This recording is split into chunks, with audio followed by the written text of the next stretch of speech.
it's a personal elevation. So whatever it is, I understand it's common for women of that type of lifestyle to say, you know what, time's up, but they should.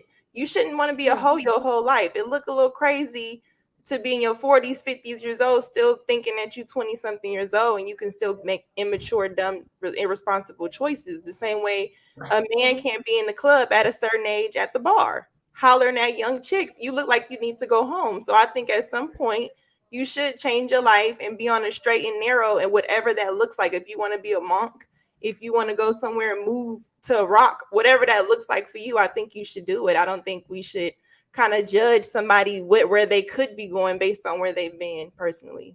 I just question, is it genuine? Like, or is it only that it's now you've been crashed up against the wall? It's for us, and if she wants to display it, it's for us to see. And then, of course, since you announced it, I'm sure we're gonna all be here judging it. If she slip up, does she have to announce it though? If she needs some more money, you know what I'm saying? That's but does she have to announce it? Like, could she just not move in silence and just make the changes? I think she's also a business. Move in silence when your ass has been in public all your life. Yeah, well, then this is the change that you're trying to do. So now do something different. Move it, do change in silence. The thing about it, black women can't afford to be a 304 given the state of our people and the negative impact it has had on the most vulnerable, which are the children.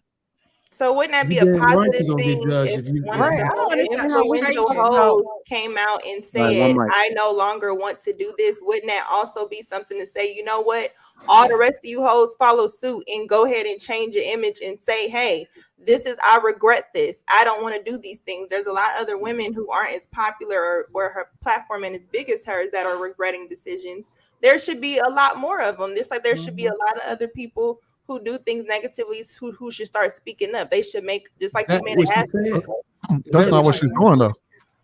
Yeah, that ain't what she's doing. That actually is what she's doing. No, she's not. She's going on Instagram. She's going on this. Start.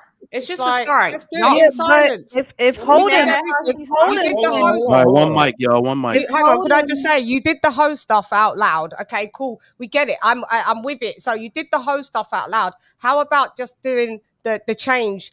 In your personal time, private space, because it's still a bit of an oxymoron. You want to change, but you want to show everybody. There's an answer for that, Lady Shane. Just come out and be like, "Ta-da! Here's a change." Well, maybe somebody will answer that in their answer. All right. So, Sweeney, were you? Did you? I know you gave a response. Did you want to give a full answer? Or you? Yeah. Kind of. I will say this. I don't think that she's telling the younger people before her, oh, you shouldn't do this. I think what she's doing is essentially, hey, look, you can do what I did, and then eventually one day you can declare to be something else, and everybody's gonna respect it. And I think that's what she's doing right now. She's trying to command respect by saying, okay, I want y'all to refer to me as Angela White, just like Corinne Stephens said, I want to be known as Corinne Stephens now instead of Superhead. She's trying to erase. No, her name is actually Elizabeth Overseen. Oh, she changed her whole name. Whatever. Okay, I forgot all about that. But yeah, so basically what she's trying to do is trying to be born again. But she's not telling people, she's not advising people before younger than her to be like, oh, don't take the path I took.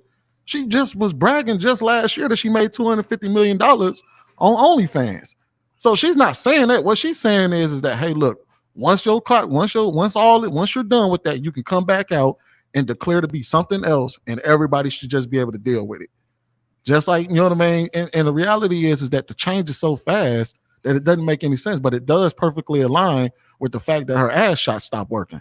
Like, she started getting sick and it started causing a problem. So now when she had to make all those changes to her body, now her OnlyFans probably ain't doing numbers like it used to. So now she's saying, okay, well, I got to dump the OnlyFans and come out here and do something different because that's not going to crack for me no more.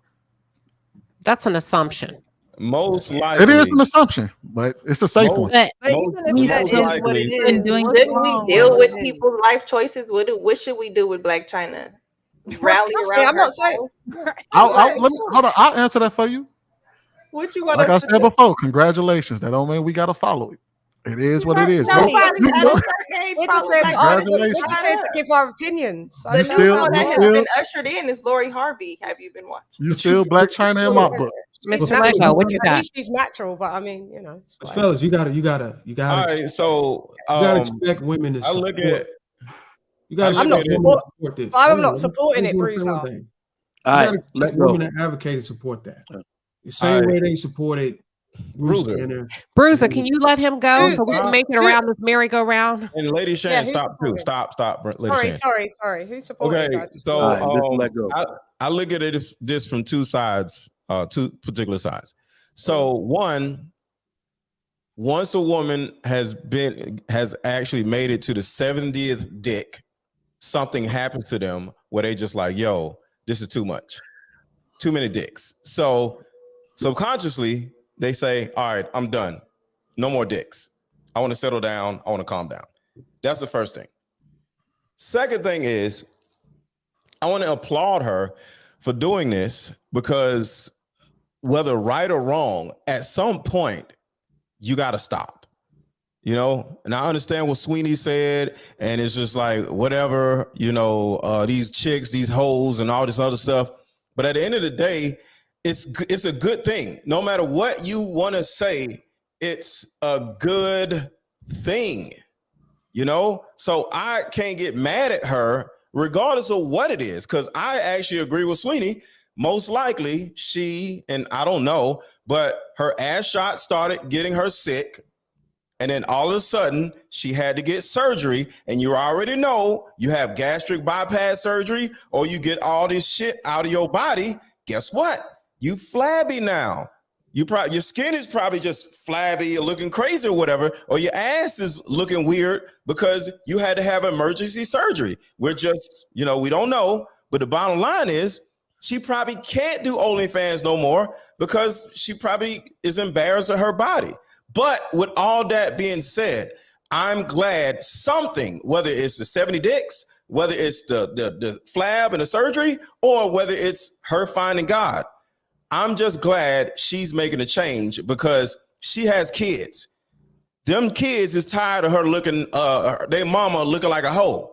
So the day your mama says, I don't want to be a whore anymore, I'm happy for the kids. Why do we give credit to people that has profited from the dysfunction that they continue to place on the community? They extract all of the money from it, and then we supposed to give them some credit like they did something that was courageous or any better than anybody else. Why? You know, and for y'all that's speaking on a church that don't know shit about the church, why do God always got to get the leftovers?